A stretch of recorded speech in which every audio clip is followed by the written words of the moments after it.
Hi, this is Cat Coloring, ready with another video. Welcome to my channel if you're new, and welcome back if you are one of my old subscribers. Today I'm going to take you deeper into my own coloring journey.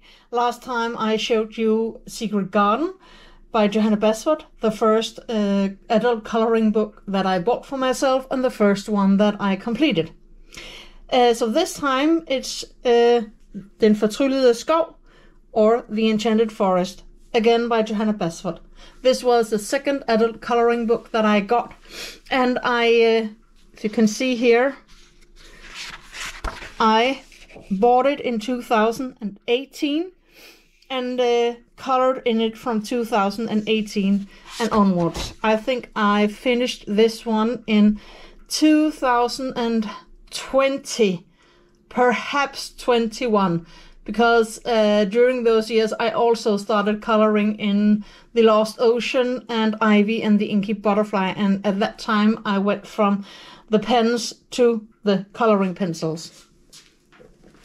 But this one is also colored with the Faber-Castell felt tip pens like Secret Garden. So let's dive into it and see how far my coloring journey had led me in 2018, 19 and at least 20.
Well, as you can see, the felt tip pens are extremely colorful, very vibrant in the color, but there are also limitations. Drawing shadows and backgrounds is still not an option for me because they do color a lot.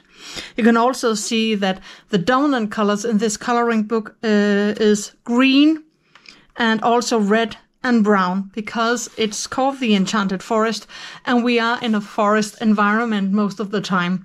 So these are the colors that are really dominant in this book. I hardly use yellow and not a lot of blue compared to the Secret Garden book that I showed you the last time.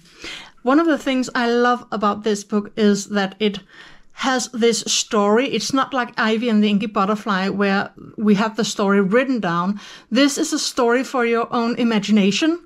And I have always wanted, since I got this book, to write this story, because I can easily picture myself being one of these explorers that gets to use this card to collect all of these little symbols to find the castle deep in the forest and find what's behind the closed gates and the closed doors, the two beautiful dragons.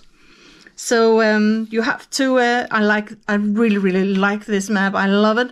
You walk through the forest, you have to cross the river, you have to go deep into the woods, past the owls, you have to pass this tree, little tree city, and then you have to get across from the mountains, again cross the river, where you have all of these fishes, the lake also, and then deeper into the forest, through the labyrinth, collect all of these little signs, find the key to unlock this lock, and get through the gates into the castle, and then find the dragons. I really, really love this story, which is just told in all of these drawings. But you can see here from the beginning that you have the compass that you will need to get through the forest, and you have the beautiful castle that you are going to find.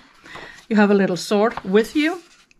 And then, as you can see, this is a very typical page with a lot of green, red, and brown. And those are the colors that are my go-to colors in this book.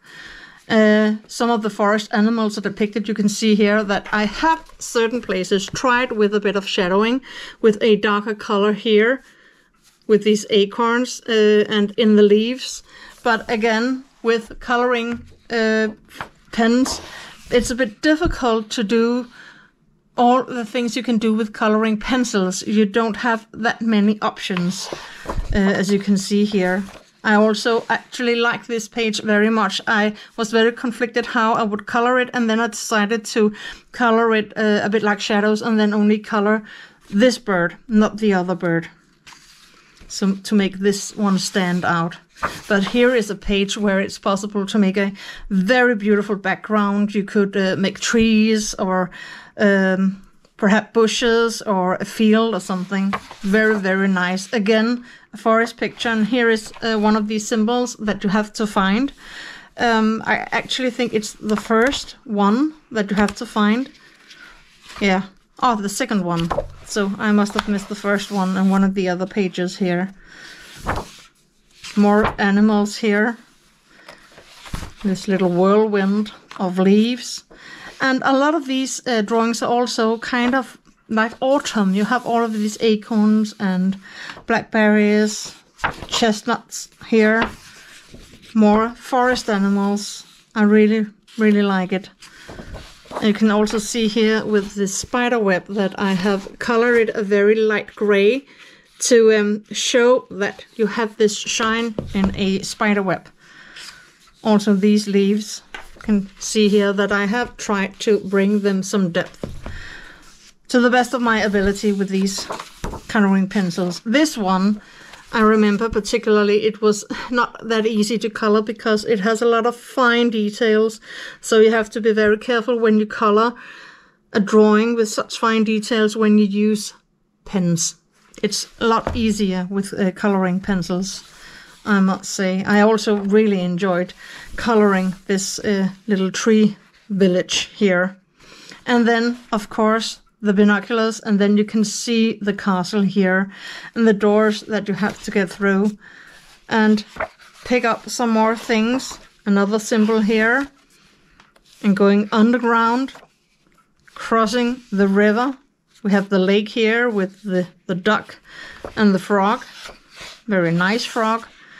You have to cross the river. It's apparently windy that day when you cross the river. And then you finally reach this castle. No, not until you get through the labyrinth, but then you reach the castle. You can see the gates here. And the lock you have to unlock. And this page in particular I enjoyed doing, because here you have to draw the symbols yourself and then color it all. So you imagine that you go through the forest, unlock this lock, and then you reach the castle and the doors, and you have to insert the symbols here, and you do that on the next page, and then you can open the doors. And then the revelation behind all of this of the two beautiful dragons. So this is, I think, by far one of the best, if not the best book that Johanna Basford has drawn. It's absolutely brilliant, and not only the drawings, but the entire story behind the book. And it took me ages to color these pages, double pages with the dragons. There's so many details, both in the background here with all the leaves, and then the dragons themselves. And I decided to color one of them red and some golden colors, and the other one blue with a little bit of purple colors. And then the book is done. Absolutely brilliant, a masterpiece of Johanna Basford, and a true joy to be working in this book. Well, that was all for today. Thank you for joining me in this part of my coloring journey. I hope that you perhaps will share with me some of your coloring journey. You can do so on my Facebook page, my Instagram, or write a comment down below. Have a nice day. Until next time, happy coloring. Bye.